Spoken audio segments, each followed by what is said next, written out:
Direct mail works. I mean, if my life depended on me getting a message to someone and then getting them to take the action that I wanted them to take, then direct mail, by which I mean sending somebody a letter in the post, that would be the way I'd do it. I'm Johnny Apples, and over the last few years I've written well over 1,000 sales letters now. And along the way I've come up with some really effective techniques for making direct mail work. So, in an effort to share my experience with you guys, I'm going to create a series of 100 short, sharp videos that show you how to make direct mail work for you and your business. So I guess that makes today's video number 1 in a series of 100. So let's get started with a big idea that always cuts through the clutter, gets people's attention and gets them spending. Here's what I found.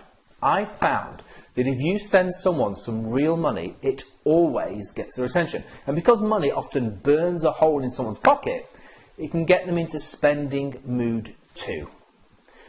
Here's what you do. You find some cheap paper currency, something like, for example, this Peruvian banknote. It looks beautiful and it looks valuable, but it is in actual fact pretty worthless. So all we have to do to get a crazy response rate is simply staple it to a letter that says something like this. Dear customer, as you can see, I've sent you some money. Yes, it's real money, although you're not likely to get much for it if you try to spend it. Unless you come and spend it with us before the 15th of the month.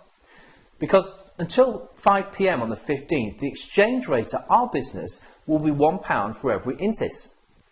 So now you have an extra £100 in your pocket that you can put towards that thingamajig you've been thinking about buying recently.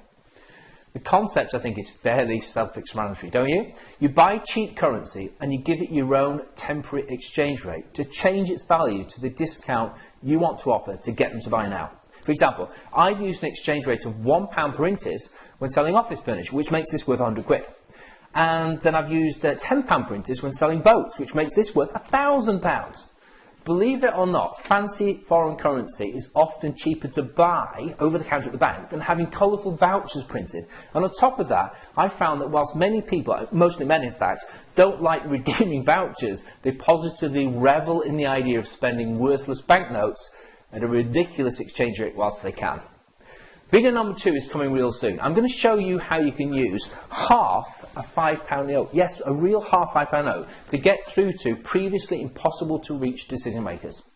So if you've enjoyed this video, then please just take a second to like it, share it, and of course, leave me a comment.